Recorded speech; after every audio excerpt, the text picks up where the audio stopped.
por virdes.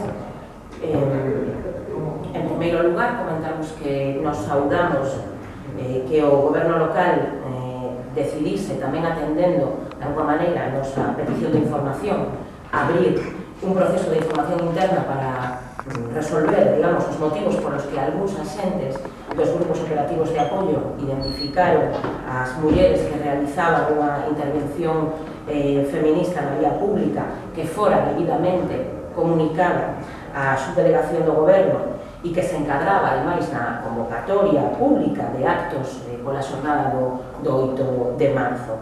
Nos, así mesmo, solicitamos o parte policial a grabación da emisora na que se recolla esa orde de identificación e, ademais, tamén investigaremos, digamos, se existen máis queixas cidadás contra ese número da policía local. Para nós este non é un tema menor. O día 9 de marzo pola mañá, como sabedes, registramos esta petición dun informe sobre esta actuación policial. Non é a primeira nin a segunda vez que nos contactan cidadás trasladándonos actuacións dubidosas por parte dos BOA que poderían exceder as competencias da policía local, e nos seguiremos vixiantes con esta cuestión. Atenderemos, estaremos moi atentas ás decisións que tome o movimento feminista da cidade, que ten todo o noso apoio diante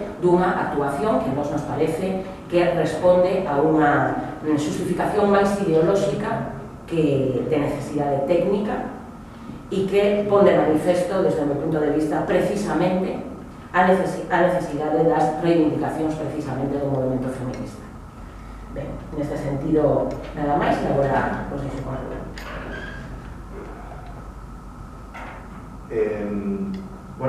Coñecíamos esta semana, moi a pesar de incluso das propostas de metas que presentáramos dentro da oposición, esos recursos que superan os 3 millóns de euros que no seu día foron consignados á compañía aérea Ryanair, que finalmente durante o ano 2019 non se executaron, por lo tanto se generaron superávit. Durante o ano 20, previsiblemente, cando menos se executará unha parte non menor, pero unha parte que dende logo non vai cubrir todo o ano.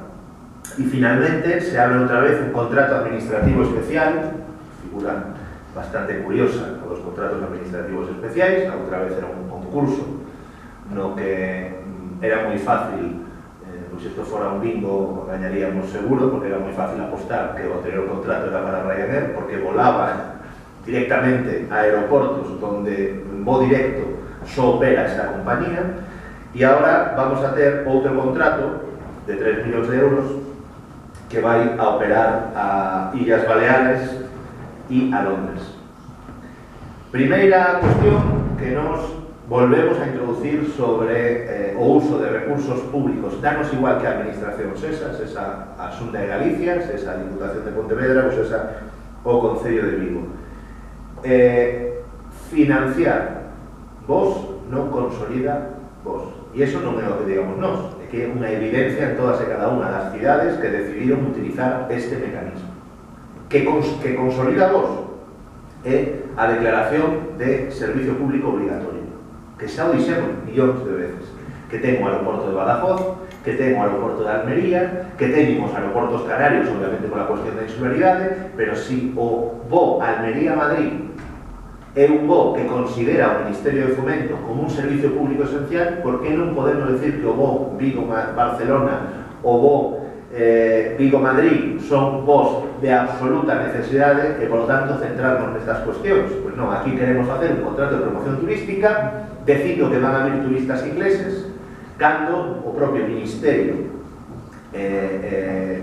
a través do INE recoñece que a afluencia de visitantes estranxeiros a Vigo cae, porque nos facemos unha política de promoción turística moi ridícula, e a pesar de que temos máis visitantes nacionais, pois os estranxeiros caen. E ademais é que é absolutamente indefendible que Ryanair se marchara cando quería un incremento sustancial dos euros por plaza subvencionados, cando aquí queda por ver cales son as ofertas, pero que se está ofertando, pois prácticamente son, no mellor dos casos, no caso máximo de puntuación do contrato, 29.200 plazas, que a un coste de 3 millóns de euros, facendo cálculos a plaza seguramente, quitando os costes que van a ser publicidade directa e outros soportes, estamos falando de que a subvención que ahora mesmo plantexa este contrato está por enriba das 3 veces o triplicado precio da plaza que plantexaba a Ryanair, e que foi un dos motivos polos que non seguiramos con Ryanair. E, por lo tanto, alguén terá que explicar que se está facendo aquí. Que se está facendo aquí? Porque estamos poniendo en riba da mesa 3 millóns de euros para consolidar vos, sin garantizar ni moito menos que eso ao longo do tempo teña un retorno para a cidade. Nos seguimos dicindo que non se poden subvencionar líneas aéreas privadas. E o argumento de que o fai a Xunta de Galicia é falso. Pudo facelo no outro día, xa non o fai. Xa non o fai. Emplazamos a decir ao Partido Socialista onde está esa partida. Porque se o que se nos di é que a partida está escondida a través de Tour Galicia ou que a partida está escondida a través de outro mecanismo, terá que poñerse en riba da mesa onde está. Ahora mesmo, o erro que no seu día cometeu a Xunta de Galicia de dar recursos a líneas aéreas de Casco Porro, o está cometendo o Concello de Vigo. E nos seguimos pensando, e así o dixemos, que 3 millóns de euros nunha campaña de promoción turística potente ten moitísimo máis retorno que financiar líneas aéreas. E ademais, se estamos facendo unha política localista cateta de entender que a Paz Vigo só pode ser para os vigueses, alguén terá que explicar por que subvencionamos billetes que poden coller un veciño de calqueira punto xeográfico do mundo. Do mundo. Esta línea aérea pode ser un voo financiado polo Concello de Vigo a Palma de Mallorca, pode ser collido por un cidadán de Trinidad e Tobago. Entón protestamos porque os veciños de Mos, os veciños de Porriño, que viven moitos deles aquí e outros moitos traballan permanentemente, pois protestamos porque utilicen a Paz Vigo, pero 3 millóns de euros para líneas aéreas, pois non hai ningún problema. Seguimos pensando como política errónea, e non o decimos o nós, xa o di gran parte das administracións que caeron nesta trampa, fallanos, xa o di o propio Tribunal de Contas, que recomenda non financiar este tipo de actuación de líneas aéreas porque non consolidan vos, e creemos que ademais vai en detrimento de outras políticas turísticas de promoción da cidade que desde logo non deberían de ir por esta vía.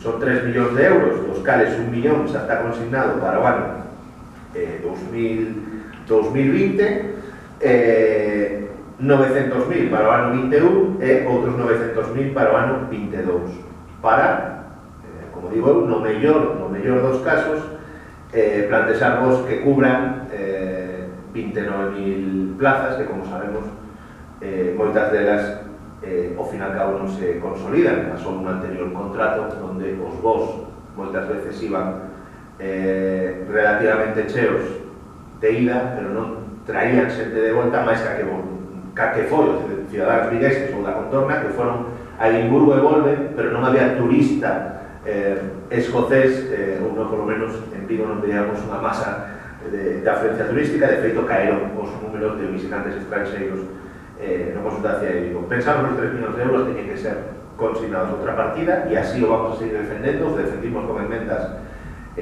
recentemente aos orzamentos do ano 20, e vamos a seguir dicindo que se pode facer moito máis en promoción turística que gastar 3 millóns de euros en subvencionar vos a Mallorca ou vos a Londres. E digo que o retorno e os datos din que isto non será turismo interno en Vigo na nosa contorna.